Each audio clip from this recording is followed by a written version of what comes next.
하나님은 예수님을 통해서 나타나시고 예수님은 누구를 통해서 나타나실까요? 예수님은 바로 우리 성도들을 통해서 나타나시는 분이세요. 보이지 않는 하나님을 믿는 사람들은 보이는 예수님을 믿는 것이고, 보이는 예수님은 오늘날 성도님을 통해서 나타나 보이시는 거예요.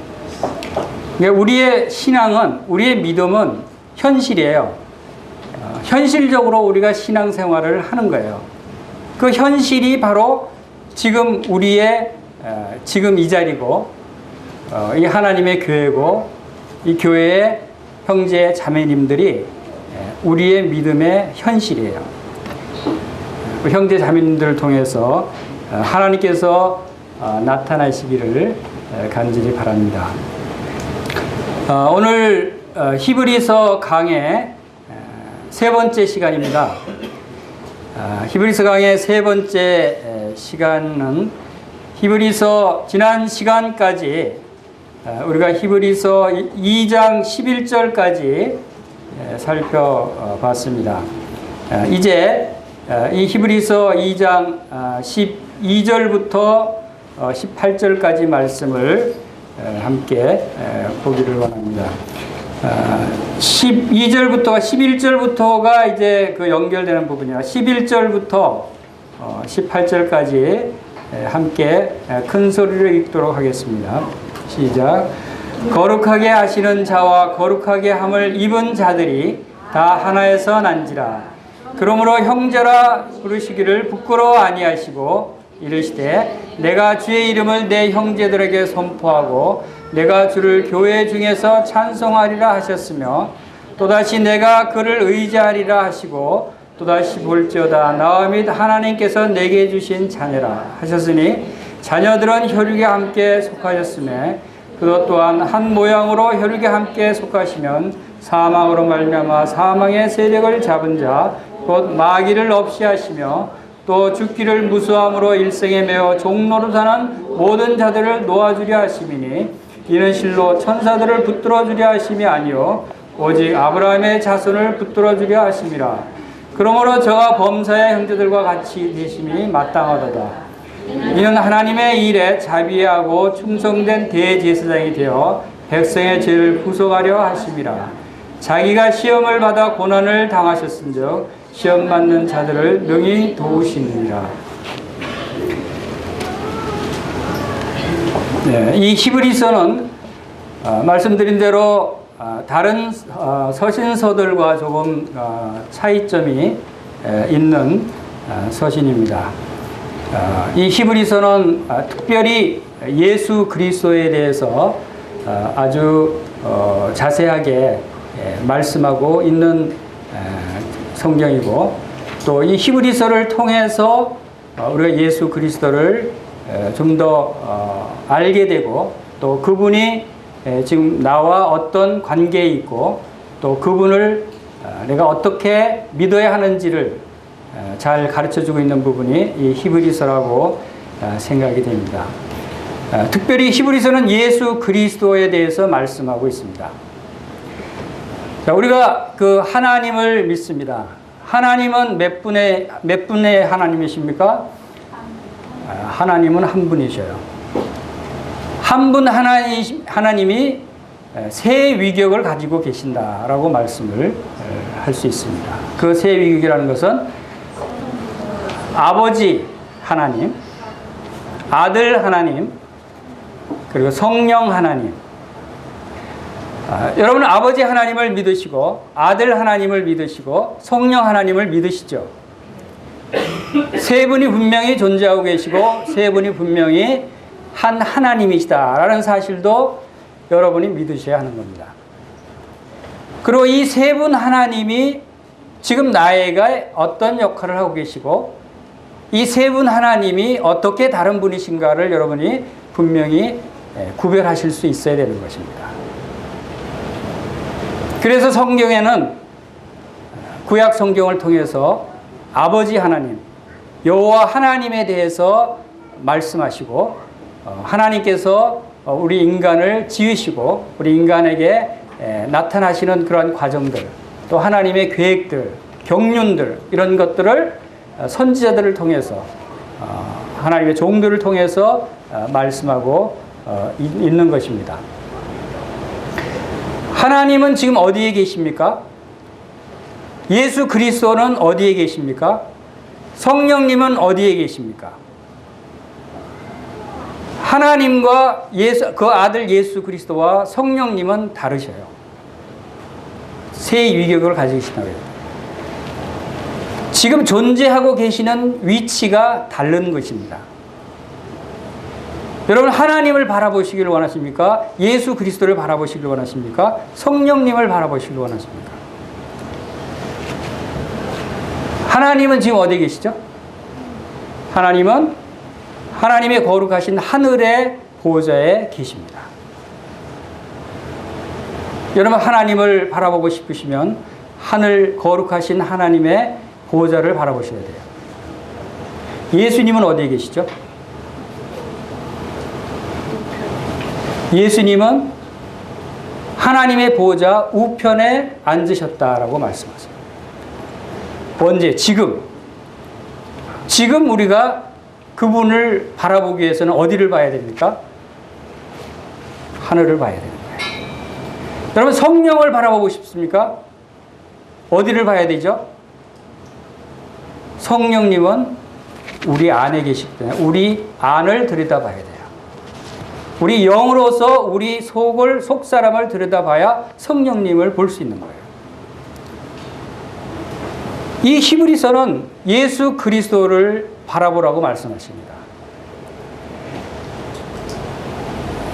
구약 성경에 하나님께서 말씀하시고, 이제 신약 성경에서 사복음서를 통해서 그 하나님이 육신을 입으시고 나타나신 예수 그리스도가 이 땅에 오신 모습을 사복음서가 말씀해 주고 있는 거예요. 그리고 사도행전을 비롯해서 서신서들은 누구에 주목하고 있습니까? 이제 예수 그리스도가 십자가에 죽으시고 부활하셔서 하늘로 승천하신 후에 그 약속대로 보혜사 성령님을 보내주셔서 성령님이 우리에게 임하신 사건이 사도행전부터 일어나고 있습니다. 사도행전부터 시작되는 서신서들은 누구를 주목하라고 말씀하시는 거예요? 성령님을 주목하라고. 어디에 계신다고요? 우리 안에 계시다. 우리 안에 계시는 성령님을 주목하고, 그 성령님이 우리를 어떻게 변화시켰고, 우리가 성령님을 통해서 어떻게 변화된 자이고, 우리가 성령님의 어떻게 인도함을 받아야 되는지, 성령님을 통해서 하나님이 우리에게 주신 그 많은 은혜들을 깨닫게 하시는 것이 이 사도행전부터 시작해서 서신서들이 말씀하고 있는 거예요. 그러나 이 히브리서는 예수 그리스도를 주목하라고 말씀하십니다. 그분은 어디에 계신다고 그랬죠? 그분은 하나님의 보좌 우편에 계십니다. 예수 그리스도가 하나님 보좌 우편에 계시는 것을 바라보고, 그분의 나라가 이 땅에 속하지 아니하고 하늘나라에 속하 있다. 예수님께서 빌라도에게 신문 받을 때도 분명하게 말씀을 하셨습니다. 내 나라는 이 땅에 속한 것이 아니다. 만약에 내 나라가 이 땅에 속했다면 내 종들로 하여금 싸워서 나를 유대인들에게 잡혀가지 않게 했을 것이다. 내 나라는 이 땅에 속한 것이 아니다. 라고 분명하게 말씀하셨어요. 우리의 왕이신 그리스도께서 우리의 왕의 나라가 어디에 속해 있다고요? 하늘에 속해 있다고 말씀하십니다. 그럼 우리는 어디를 주목해야 돼요? 우리는 어디에 살고 있는 사람들이에요? 우리는 어느 나라 사람이에요? 우리는 하늘나라에 속해 있는 사람들이고, 이 땅에 살면서 하늘나라의 삶을 살게 하시는 것이 이 히브리서의 내용이에요. 그래서 히브리서는 예수 그리스도를 생각하라, 깊이 생각하라, 예수 그리스도를 바라보라 말씀하시는 거예요. 그것이 다른 서신서들과 조금 다른 차이점들이다. 그래서 여러분들이 시선을 어디에 돌릴 것인가를 분명하게 해야 됩니다. 여러분들이 누구를 주목할 것인가. 그러나 분명히 하나님과 아들 예수 그리스도와 성령님은 동일하신 한 분이시라는 거예요. 이러한 사실들 여러분들이 기억하면서 이 히브리서를 상고하시면 도움이 되리라고 생각이 됩니다. 또 이 히브리서는 로마서가 주된 말씀이 너희는 그리스도와 함께 죽었다라고 말씀하신다면 골로새서에서는 너희는 그리스도와 함께 다시 살았다라고 말씀하고 있습니다. 그리고 에베소에서는 너희는 이제 그리스도와 함께 하늘에 앉혔다. 하늘에 앉아 있는 자다라고 말씀하시고 히브리서에서는 이 큰 구원을 등한히 여기지 말라는 거예요. 이 놀라운 사실을 등한히 여기지 말라는 거예요. 그래서 로마서에서는 너희가 그리스도와 함께 죽은 자이기 때문에 너희 몸을 하나님이 기뻐하시는 거룩한 산 제사로 드리라고 말씀하시고 골로새서에서는 너희가 살리심을 받았기 때문에 이제 위의 것을 생각하고 땅의 것을 생각하지 말라. 너희가 그리스도와 함께 하늘에 앉은 사람들이다. 에베소서는 너희가 그리스도와 함께 하늘에 안침받은 사람들이기 때문에 너희가 하늘에 속한 사람들이기 때문에 이 땅에서 그리스도의 성품을 나타내라고 말씀하고 있어요. 그리고 이 히브리서에서는 이 큰 구원을 등한히 여기지 말고 우리의 믿음의 사도이시며 대제사장이신 예수를 깊이 생각하라 라고 3장 1절에서 말씀하고 있습니다. 우리의 믿음의 주여 온전케 하시는 예수 그리스도, 이분을 우리의 시선을 주목해야 되고 이분을 바라봐야 되고 이분을 깊이 생각하게 하는 것이 바로 이 히브리서다 하는 것을 보게 됩니다. 또 골로새서 2장 2절에서 3절에서는 바로 하나님의 비밀이 바로 이 그리스도다라고 말씀하고 있습니다. 그리고 이 비밀인 그리스도, 그분 안에는 지혜와 지식의 모든 보화가 감춰져 있다. 지혜와 지식의 모든 보화가 감춰져 있는 분이 바로 이 예수 그리스도시다는 거예요. 여러분은 보험을 좋아하시죠? 보화를 좋아하시죠?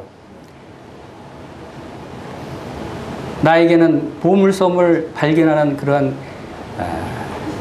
기회가 없을까? 어릴 적부터 꿈꾸던 일이었어요. 어릴 적 만화를 좋아했는데 보물섬을 찾아서 해적들을 물리치고 보물섬을 차지하는 그 용감한 소년, 그것이 제 꿈이었어요. 근데 그 꿈이 이루어졌어요. 보물섬을 찾았어요.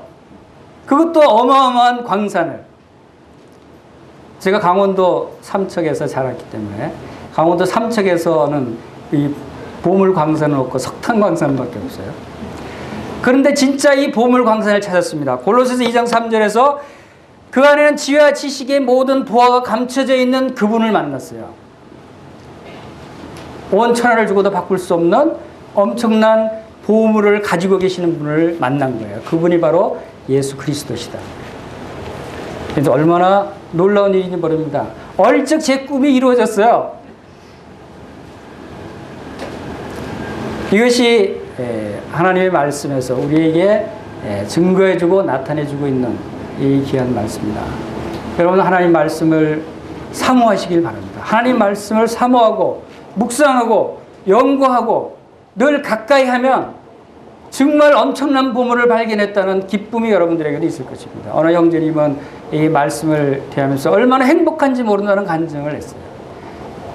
진정한 행복은 바로 이 말씀 안에 있는 거예요. 예수 그리스도 안에서 우리가 진정한 행복을 찾을 수 있는 것이다 라고 하는 것을 발견하게 됩니다. 우리의 믿음은 바로 뭐라 그랬죠? 선택하는 것이라고 그랬어요. 선택. 더 좋은 것을 선택하는 것이 우리의 믿음이에요. 더 좋은 보화를 찾는 것이 우리의 믿음이에요. 그것이 더 좋은 분, 더 좋은 예수님을 우리가 선택하는 것이 우리의 믿음이다. 그리고 또 믿음은 뭐라 그랬죠? 그 믿음은 강을 건너는 것이다 그랬어요. 이 히브리서, 히브리인의 의미가 뭔지를 아시죠? 히브리인의 의미가 뭐라고 그랬죠? 강을 건넌 사람들이라는 뜻이에요. 강을 건넌 사람. 믿음은 강을 건너는 거예요. 아브라함이 유프라테스 강을 건너서 하나님의 부르심을 쫓아왔듯이 이스라엘 백성들이 홍해바다를 건너서 애굽을 등지고 이제 하나님이 약속하신 땅으로 향했듯이 또 그들이 요단강을 건너서 이제 가나안 땅으로 들어갔듯이 히브리인들은 강을 건넌 역사였어요. 우리도 이제 영적인 히브리인이라고 한다면 여러분들이 이 강을 건너는 사람들이 되게 되시길 바랍니다. 우리 본문의 말씀을 보겠습니다. 2장 11절에 거룩하게 하시는 자와 거룩하게 함을 입은 자들이 다 하나에서 난지라. 그러므로 형제라 부르기를 부끄러워 아니하시고. 자, 거룩하게 하시는 자가 누구라 그랬죠? 예수 그리스도. 그런데 거룩하게 하신 그분은 전지전능하신 창조주 하나님이셔요. 그런데 거룩하게 함을 입은 자들은 우리들이에요. 우리들은 얼마나 보잘것없고 연약한 피조물들인 거예요. 그런데 놀라운 것은 그분과 우리가 하나에서 났고 바로 그분이 예수 그리스도가 우리와 함께 하기를 부끄러워하지 않으신다는 거예요. 그 높으신 분이, 그 지극히 높으신 분이 낮고 천한 우리들과 함께 하기를 부끄러워하지 않는 거예요. 왜 그렇습니까? 그것은 우리를 이토록 사랑하시기 때문에. 그리스도는 우리를 사랑하십니다. 우리를 사랑하시는 그분께서 이제 어떤 일들을 이루시고 계시는가를 여러분들이 살펴볼 수 있는 거죠. 이 세 번째 그 강에는 히브리서 2장 후반에서는 제목을 인간으로 오신 그리스도라고 하는 제목을 우리가 붙일 수가 있어요. 1장 첫 번째에서는 바로 선지자보다 더 뛰어나신 그리스도에 대해서, 또 1장 후반과 2장 초반에서 천사들보다 더 뛰어나신 그리스도에 대해서 우리가 살펴볼 수 있었습니다. 이제 여기서는 인간으로 오신 예수 그리스도. 그런데 여러분이 이 말씀을 묵상하면서 인간으로 오신 예수 그리스도에서 생각할 때 그분이 왜 인간으로 오시는가를 생각하시길 바랍니다. 그 높으신 분이, 그 전지전능하신 분이, 이 모든 세계를 지으신 분이고 모든 만물을 이어받을 후사하신 그리스도, 하나님의 아들 그분이 왜 인간으로 오셔야 됐는가. 그것을 여러분들이 이 말씀을 통해서 깨닫게 되시길 바랍니다. 12절 보겠습니다. 이르시되 내가 주의 이름을 내 형제들에게 선포하고 내가 주를 교회 중에서 찬송하리라 하셨으며. 자, 이 말씀은 시편 22편 22절의 말씀을 그대로 인용하신 것입니다. 이 히브리서의 특징은 말씀드린 대로 이 구약의 말씀들을 인용해서 구약에서 나타나시는 하나님의 경륜과 예수 그리스도의 모습을 우리들에게 보여주고 있다라고 말씀드릴 수 있어요.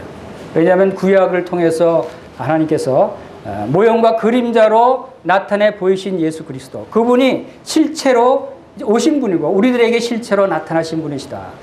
그래서 구약에 내가 주의 이름을 내 형제들에게 선포하고 하신 말씀에서 인용하신 말씀이지만 그리스도께서 친히 말씀하시는 것처럼 말씀하고 있는 것이에요. 내가 누구죠? 그리스도입니다. 예수님이십니다.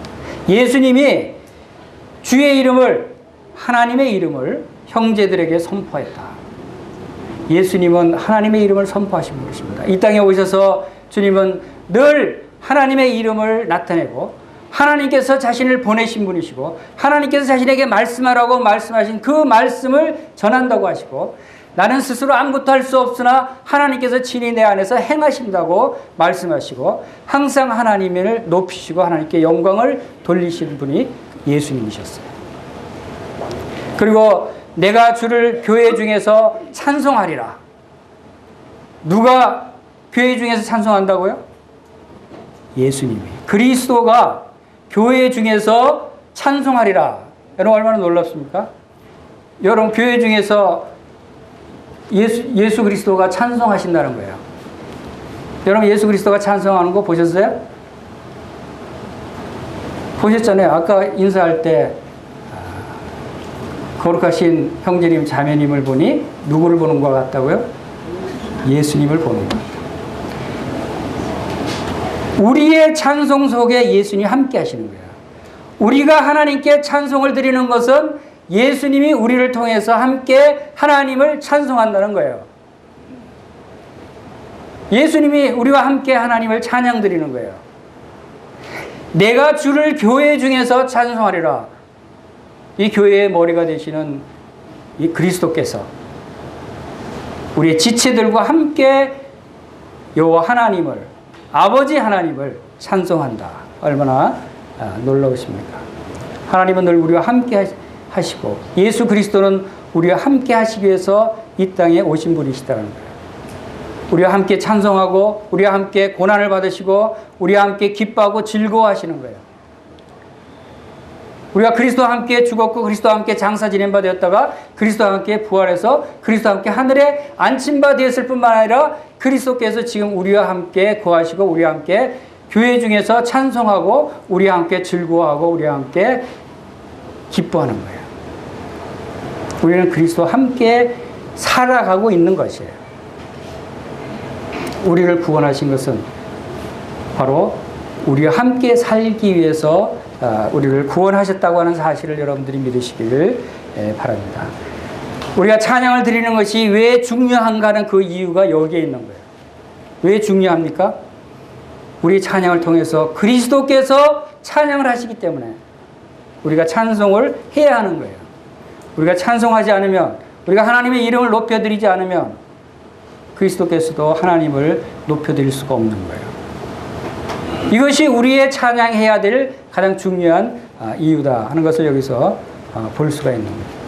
13절 보겠습니다.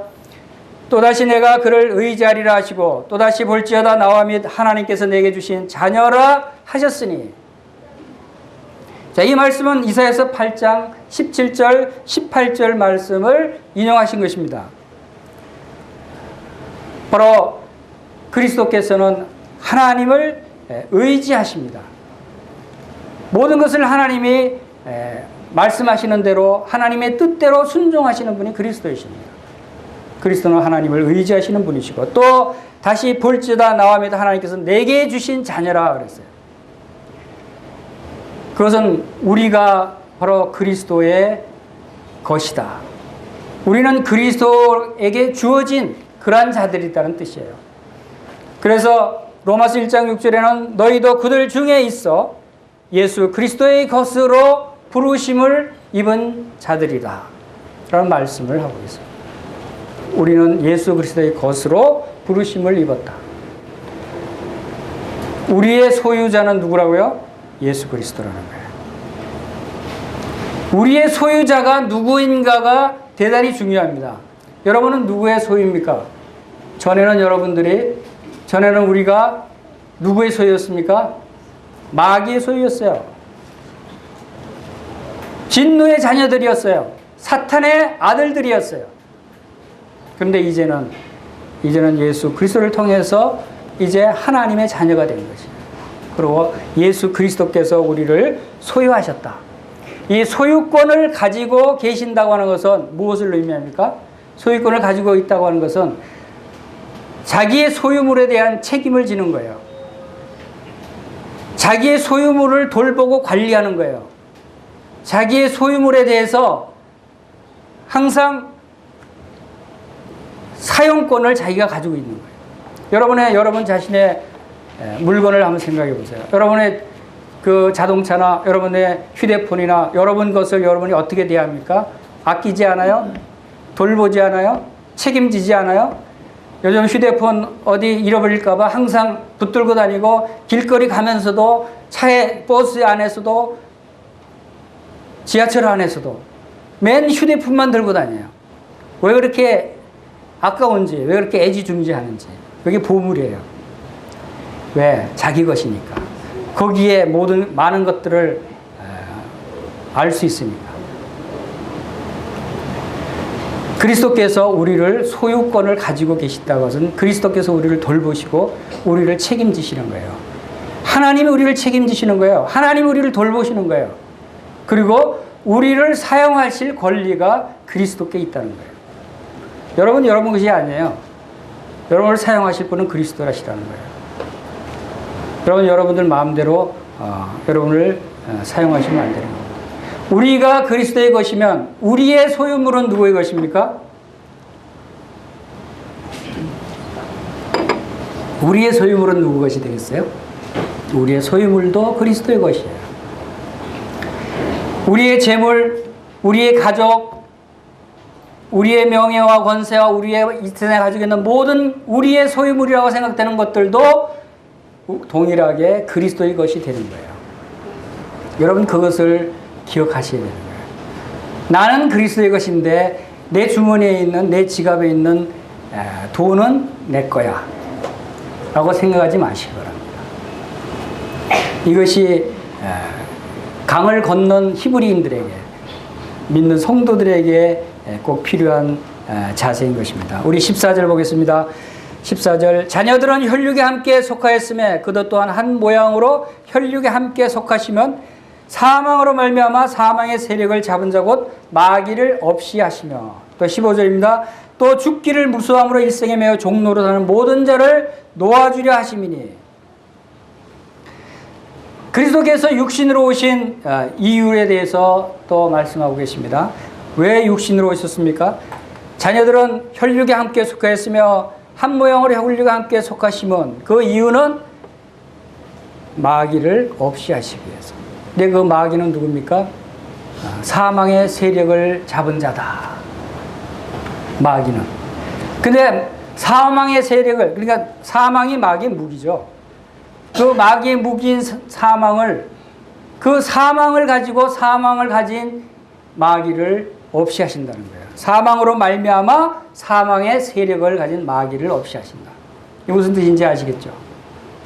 사망을 없이 하기 위해서는 이 마귀를 없애기 위해서는 마귀의 세력을 잡은 것이 사망인데 그 사망을 없애야 되는 거예요. 사망을 먼저 죽여야 되는 거예요. 이 세상 모든 사람들이 죽음을 두려워합니다. 그래서 죽기를 무서워하기 때문에 일생이 매여 종로로 산다 그랬어요. 그것이 모든 사람들의 현실이에요. 여러분들은 죽는 것이 두렵지 않습니까? 죽는 것이 두려운 사람은, 죽는 것이 두려운 사람이 있다면 여러분들은 아직 마귀의 세력에 잡혀 있는 사람들이에요. 죽는 것이 두려운 사람. 여러분 죽음의 문제를 생각해 보시기 바랍니다. 여기서 중요한 것은 이 죽음의 인생의 가장 중요한 문제가 이 죽음의 문제인데 이 죽음의 문제를 이 세상 역사상 어느 누구도 해결하지 못했어요. 어떤 종교 지도자도 어떤 종교의 창시자도 이 죽음의 문제는 해결하지 못하고 다 이 죽음을 당했다는 거예요. 그러나 놀라운 것은 이 죽음의 문제를 해결하신 분이 딱 한 사람이 있었어요. 그분이 바로 예수 그리스도시다. 예수 그리스도는 바로 요한복음 11장 25절에서 뭐라고 말씀했어요? 나는 부활이요 생명이니 나를 믿는 자는 죽어도 살겠고 살아서 나를 믿는 자는 영원히 죽지 아니하리라. 내가 이것을 믿느냐라고 말씀하셨어요. 여러분 이 말씀을 믿으세요? 대답이 없으니 보니까 아직 안 믿으시는 거예요. 주님이 분명히 내가 이것을 믿느냐라고 물어보셨어요. 여러분 살아서 예수님 믿었죠? 여러분 이제 영원히 죽지 않습니까? 예수님을 믿는 사람은 나를 믿는 자는 영원히 죽지 않는다고 분명히 예수님이 말씀하셨어요. 그런데 그것을 믿지 못하고 죽음을 두려워하는 사람이 있다면 그것은 예수님을 올바로 믿는 사람이 아니다라는 거죠.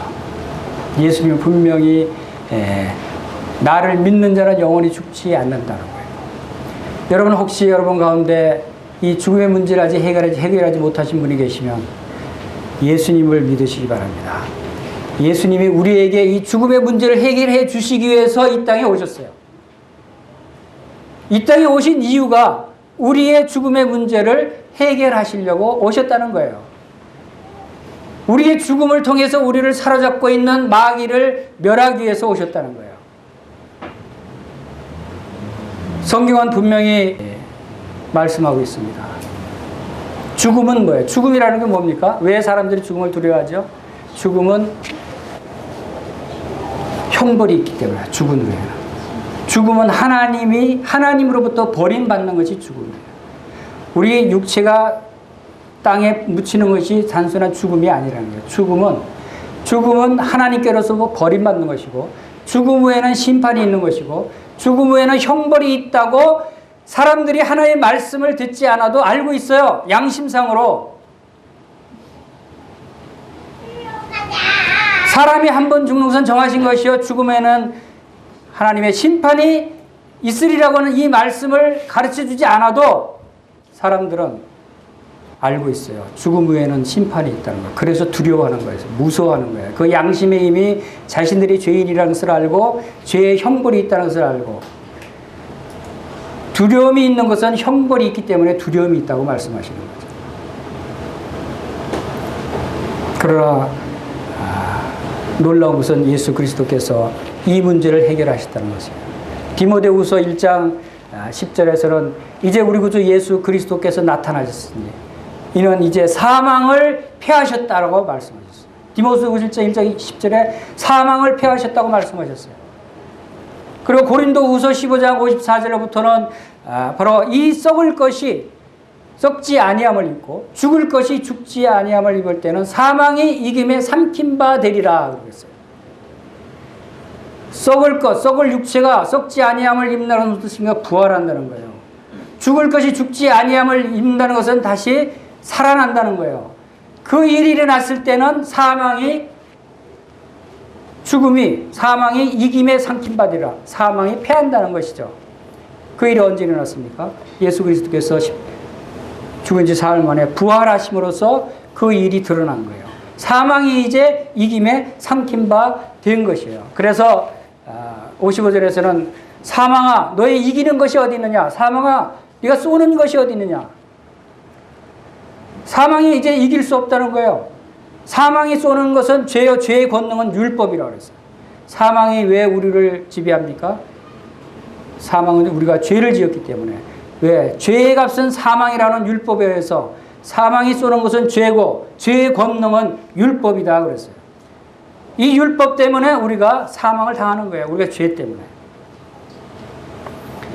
이것을 그리고 이어서 우리 주 예수 그리스도로 말미암아 우리에게 이김을 주시는 하나님께 감사하노라. 우리에게는 이것으로부터 이 사망으로부터 이김을 주셨어요. 예수 그리스도로 말미암아. 그리고 로마서 6장 17절에서는 너희가 전에는 죄의 종이더니 이제는 죄로부터 해방되어서 의의 종이 되었다라고 말씀하셨어요.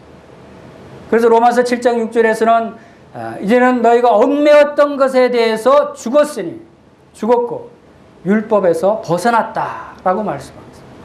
그리고 이어서 로마서 8장 2절에서는 이는 그리스도 예수 안에 있는 생명의 성령의 법이 죄와 사망의 법에서 너희를 해방하였습니다. 자, 이 말씀들이 쭉 무엇을 말하고 있습니까? 사망에 대해서 뭐라고 말씀했어요? 사망은 패해졌다는 거예요. 죄에 대해서는 뭐라고 말씀하고 있습니까? 우리가 죄의 종이었더니 이제는 해방되었다는 거예요. 죄에 대해서 우리가 죽었기 때문에. 율법에 대해서 뭐라고 말씀하십니까? 율법에 대해서는 에베소서 2장 15절에서 율법을 자기 육체로 폐하셨으니 라고 말씀했어요. 율법도 폐하셨어요. 그리고 마귀에 대해서는 뭐라고 말씀하십니까? 마귀를 멸하셨다고 말씀하고 있어요. 사망이 폐해지고 이제 죄로부터 우리가 해방되었고 율법을 폐해졌고 마귀가 멸해졌어요. 여러분 이제 뭐가 무서워요? 우리가 가장 두려워했던 그러한 존재들이 이제 다 폐해졌고 우리가 그들로부터 해방되었다고 분명히 성경은 말씀하고 있는 거예요. 이것이 우리의 놀라운 은혜고 축복인 것입니다. 히브리인은 강을 건넌 사람들이라고 했어요. 이제 영적인 히브리인 그리스도인들은 죽음의 강을 건넌 사람들이에요. 죽음의 강을 건넌 사람들이다. 사람들이 두려워하는 것은 죽음의 강에 휩쓸려서 죽음으로 떠내려 갈까 봐 무서워하는데 그리스도인들은 죽음의 강을 이미 건넌 사람들이다. 이미 영원히 죽지 않을 존재들이다 라고 하는 것을 기억하시기 바랍니다. 16절 보겠습니다. 16절 이는 실로 천사들을 붙들어 주려 하심이 아니요 오직 아브라함의 자손을 붙들어 주려 하심이라. 이것은 이제 죽음에 두려워하면서 해방시켜 주셔서 우리를 놓아주신 것은 천사들을 그렇게 하시기 위한 것이 아니라 이제 아브라함의 자손을 붙들어 주게 됩니다. 여러분 아브라함의 자손입니까? 여기 보니까 히브리서가 또 아브라함의 자손을 위한 말씀이네. 나하고는 상관이 없네. 이렇게 생각하는 분들이 혹시 있을지 모르겠습니다. 진정한 아브라함의 자손이 누구인가를 여러분들이 아셔야 되는 겁니다. 여러분 베드로전서 2장 9절에서 오직 너희는 택하신 족속이요 왕같은 제사장이요 거룩한 나라요 그의 소유된 백성이다 라고 말씀하고 있죠. 누구에게 이 말씀하셨어요? 누구에게 말씀하셨어요? 성도들에게 말씀하셨어요. 그런데 택하신 족속은 누구예요? 택하신 족속은 히브리 족속이에요. 왕같은 제사장들은 누구예요? 히브리인 중에 레위 제사장들을 얘기하는 거예요. 거룩한 나라는 어느 나라예요? 이스라엘 나라예요. 그의 소유된 백성은 누구예요? 이스라엘 백성들이에요. 그런데 우리가 바로 택하신 족속인 히브리 족속이라는 것이고 우리가 바로 왕같은 제사장들이라는 것이고 우리가 바로 거룩한 나라 이스라엘 나라라는 것이고 우리가 그의 소유된 백성 이스라엘 백성이다라고 하는 뜻이에요. 그것이 바로 로마서 2장 28절에 나와 있는 말씀대로 너희가 표면적 유대인이 아니고 표면적 할례가 아니고 이면적 유대인이 진정한 유대인이다라고 말씀하신 대로 진정한 유대인이 누구냐면 이스라엘 백성이 아니고 오늘날 성도들이다. 진정한 히브리인들이 누구냐? 그것은 갈라디아서 3장 29절에서 너희가 그리스도께 속한 자면 아브라함의 자손이요 약속대로 유업을 이을 자니라 그랬어요. 예수 그리스도께 속한 자면 아브라함의 자손이요 약속대로 유업을 이을 자니라 라고 말씀하고 있어요. 여러분 예수 그리스도께 속한 사람들입니까? 예수 그리스도를 믿는 사람들이에요. 그러면 아브라함의 자손이라는 거예요. 아브라함의 자손이 누구죠? 히브리족이에요. 진정한 히브리인이 성도들이라는 거예요. 그래서 참 히브리인은 오늘날 우리 성도들이고 참 이스라엘 백성은 바로 오늘날 성도들이다. 우리들이다라는 거예요. 이것이 그런 믿음을 가지고 이 말씀을 히브리서를 볼 때 이 히브리서 말씀이 우리들에게 하시는 말씀이라는 것을 우리가 인정할 수 있는 것이죠. 그리고 누구를 붙들어 주신다고요? 바로 아브라함의 자손을 붙들어 주기 위한 것이다. 이제 이 놀라운 일들을 행하신 그리스도께서 이 일을 행하시고 이 일을 이루신 것은 우리를 붙들어 주시기 위해서 이 일을 행하셨다라고 하는 것입니다. 다음에 17절 보겠습니다.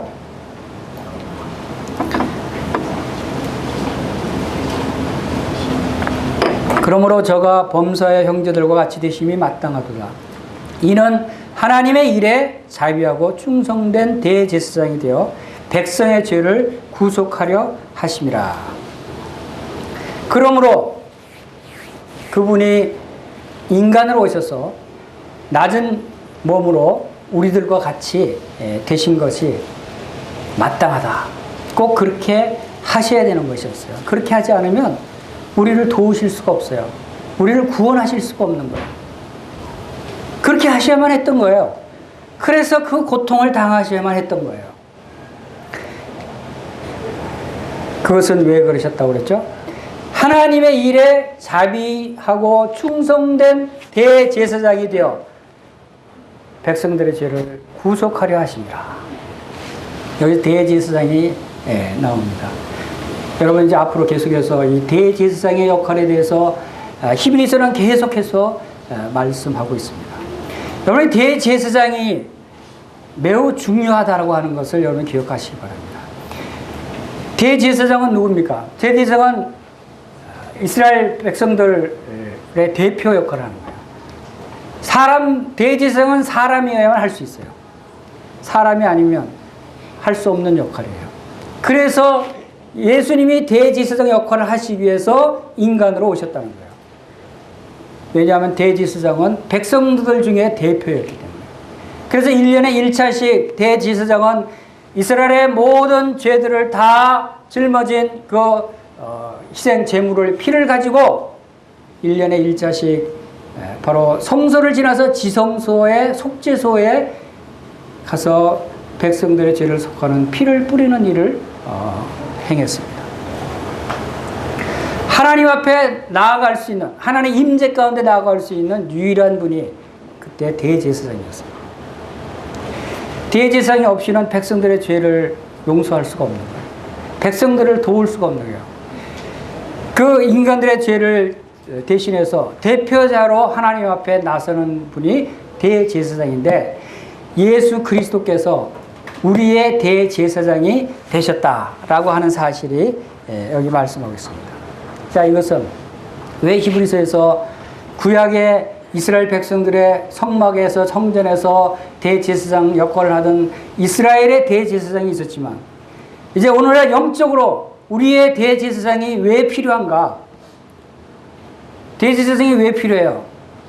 이것을 우리가 발견할 수 있어야 되는 거예요.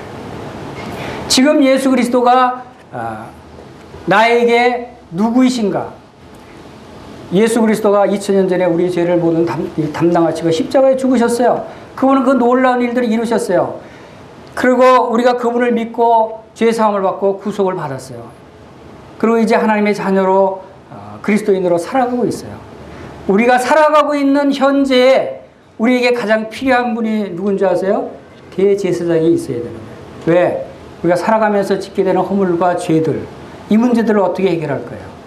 이스라엘 백성들에게 대제사장이 있었던 것은 그들이 유월절을 거쳐서 홍해바다를 건너서 광야길을 행할 때부터 대제사장이 필요했던 거예요.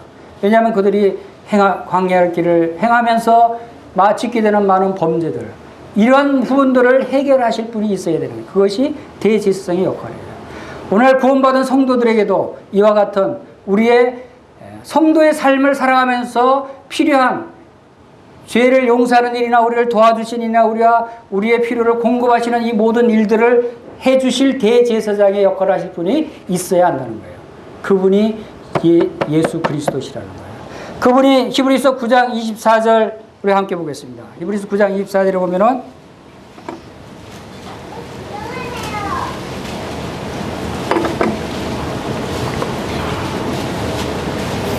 히브리서 9장 24절, 그리스도께서 참 것의 그림자인 손으로 만든 성소에 들어가지 아니하시고 오직 참 하늘에 들어가사 이제 우리를 위해 하나님 앞에 나타나시고 그랬어요.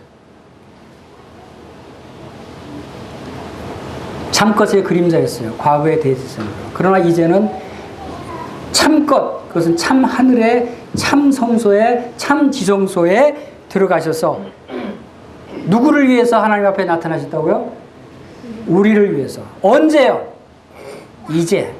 지금 우리를 위해서 하나님 앞에 나타나셔서 우리의 대제사장 역할을 하시는 분이 계셔야 하는 거예요. 그분이 예수 그리스도시라는 거예요.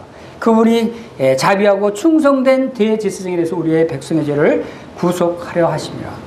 그래서 요한 1서 1장 9절에서는 만일 우리가 우리 죄를 자백하면 저는 미쁘시고 의로우사 우리 죄를 사하시며 모든 불의에서 우리를 깨끗하게 하실 것이요. 우리가 죄를 자백하면 우리의 현재 짓게 되는 이러한 모든 일들을 용서하실 분이 있어야 되는 거예요. 용서하실 근거가 있어야 되는 거예요. 그것이 우리의 대제사장이 지금 우리를 위해서 하나님 앞에 그 일을 하시는 거예요. 이 대제사장이 되시기 위해서 그리스도는 이 인간으로 오셨다라고 하는 사실 여러분들이 기억하시길 바랍니다. 마지막으로 18절 보겠습니다.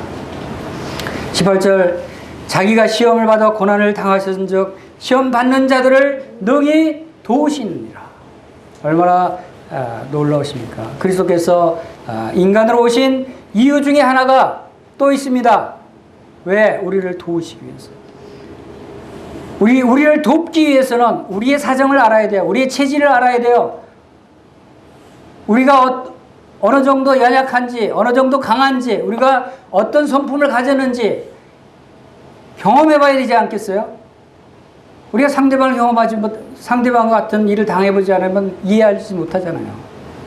상대방의 고난을 내가 당해보지 않으면 내가 그 고난을 이해할 수 없어요.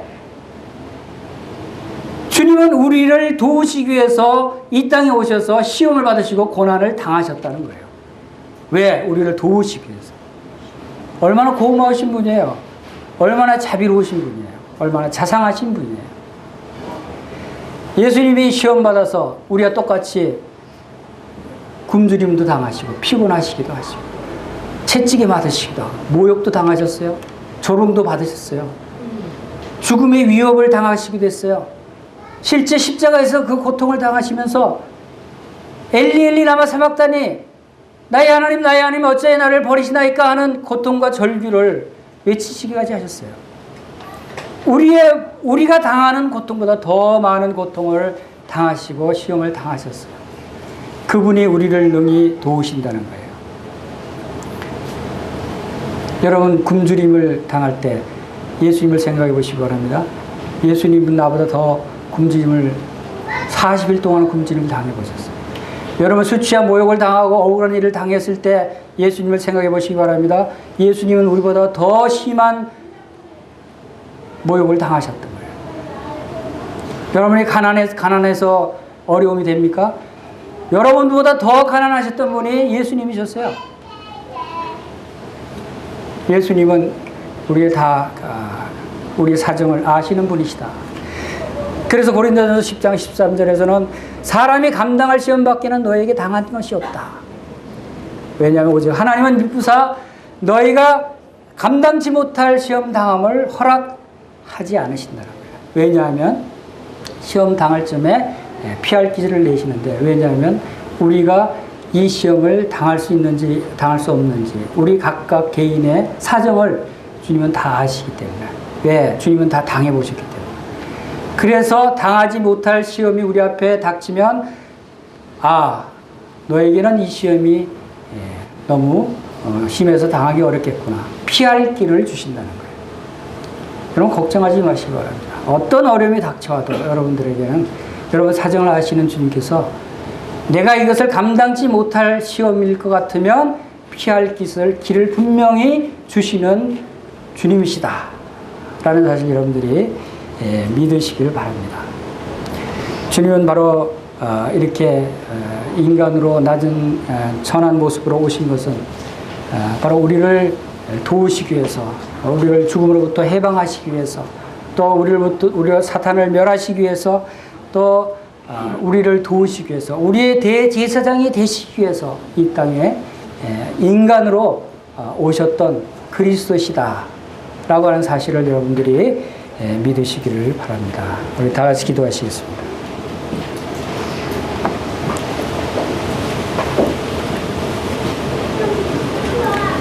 아버지 하나님, 저희들 사랑하시는 아버지 하나님의 그 놀라우신 은혜와 사랑이 이제 우리 주 예수 그리스도를 낳고 전한 이 땅에 보내시게 하시고 우리를 도우시기 위해서, 우리의 죄를 구속하시기 위해서, 우리를 사망의 권세로부터 해방시키시기 위해서 주님께서 친히 낮고 천한 모습으로 우리와 같이 시험을 받으시고 고난을 받으시고 우리와 함께 되신 주님의 그거 놀라우신 사랑을 이 시간 감사를 드립니다. 이제 저희들에게는 우리를 도우시는, 우리의 죄를 용서하시는 참 하늘에 하나님 앞에 계시는 우리의 대제사장이 계심을 인해서 참으로 감사를 드립니다. 모든 것을 우리 주 예수 그리스도의 귀하신 이름으로 감사하며 기도하옵나이다. 아멘.